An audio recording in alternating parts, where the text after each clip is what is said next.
మేము మొన్నటి పార్లమెంట్ ఎన్నికల్లో ఎంఆర్పిఎస్కు బలమున్న, ఎంఆర్పిఎస్కు ప్రాతినిధ్యం ఉన్న ప్రతి చోట బీజేపీని బలపరుచుకుంటూ వచ్చాం. బీజేపీ మిత్ర శక్తుల్ని బలపరుస్తూ వచ్చాం.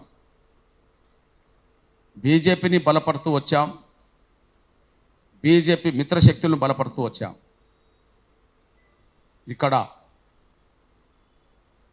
తెలంగాణలో బీజేపీకి ఏ పార్టీతో పొత్తు లేదు కనుక డైరెక్ట్గా బీజేపీకి మద్దతు ఇచ్చుకుంటూ వచ్చాం.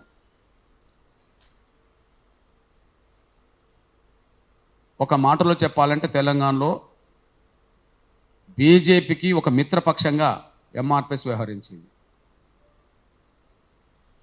ఆంధ్రప్రదేశ్లో టీడీపీ, బీజేపీ, జనసేన కూటమిని బలపరిచింది. కర్ణాటకలో బీజేపీ, జేడీఎస్ కూటమిని బలపరిచింది.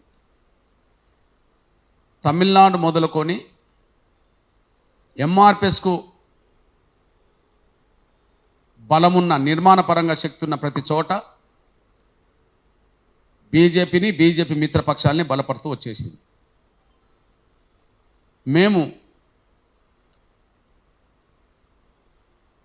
బీజేపీని బలపరచడానికి ప్రధాన కారణం గౌరవ నరేంద్ర మోడీ గారి మీద ఉన్న విశ్వాసం.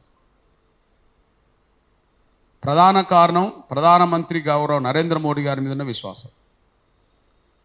ఆయన నవంబర్ 11వ తారీఖు నాడు గతంలో హైదరాబాద్ విశ్వరూప మహాసభకు వచ్చి ఆయన చేసిన వాగ్దానం, ఆయన మాదిగల ఆవేదనకు అనుగుణంగా తీసుకున్న స్పందన మాదిగ జాతి యావత్తును కదిలించింది. ఇక వర్గీకరణ జరిగితే గౌరవ నరేంద్ర మోడీ గారే చేస్తాడనే నమ్మకాన్ని కల్పించడం జరిగింది. అందుకు అనుగుణంగా కేంద్ర ప్రభుత్వం కూడా ఒక కమిటీ వేసింది. కమిటీ ప్రక్రియ కొనసాగుతున్న సమయంలోనే సుప్రీంకోర్టులో ఎస్సీ వర్గీకరణ మీద ఆర్గ్యుమెంట్స్ జరిగినాయి. జడ్జిమెంట్ త్వరలో వస్తుందని ఆశిస్తున్నాం. ఇప్పుడు సుప్రీంకోర్టుకు సెలవులు ఉన్నందున, జూలై 7 వరకు సెలవులు ఉన్నందున జూలై 7 తర్వాత సుప్రీంకోర్టు సెలవులు అయిపోయిన వెంటనే తీర్పు వస్తుందని ఆశిస్తున్నాం. అంటే మేము పెట్టుకున్న నమ్మకం గౌరవ నరేంద్ర మోడీ గారి మీద. ఆయనకు మా శక్తి మేరకు తెలంగాణలో ఎంఆర్పిఎస్ శ్రేణులు చాలా సవాళ్ళు ఎదుర్కొని బీజేపీకి మద్దతు ఇచ్చుకుంటూ వచ్చేసారు. భారతదేశంలో ఎన్నికల విశ్లేషణలో భాగంగా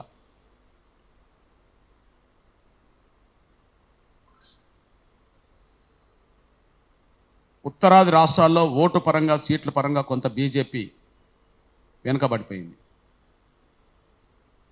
ఉత్తరాది రాష్ట్రాల్లో ఓటు పరంగా, సీటు పరంగా కొంత వెనుకబడిపోయింది. దక్షిణాది రాష్ట్రాల్లో గతంతో పోల్చుకుంటే పుంజుకున్నది.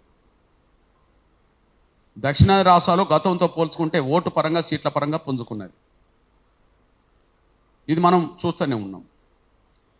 అంటే అనుకున్నంత స్థాయిలో ఉత్తరాది రాష్ట్రాల్లో రాలేదు. ఇక్కడ మాత్రం దక్షిణాది రాష్ట్రాల్లో మెరుగుపడ్డ పరిస్థితి కనిపించింది. దక్షిణాది రాష్ట్రాల్లో ఓటు పరంగా, సీటు పరంగా బీజేపీ మెరుగుదలకు రావడంలో ఎంఆర్పిఎస్ పాత్ర మాత్రం ఉన్నది. దక్షిణాది రాష్ట్రాల్లో బీజేపీకి ఓటు పరంగా, సీట్ల పరంగా పెరగడానికి ఎంఆర్పిఎస్ పాత్ర, తమ వంతు పాత్ర కూడా పోషించింది. ఈ నేపథ్యంలో ముఖ్యంగా తెలంగాణ గడ్డ మీద బీజేపీ ఓటు శాతం దేశంలో ఎక్కడ పెరగనంత పెరిగింది.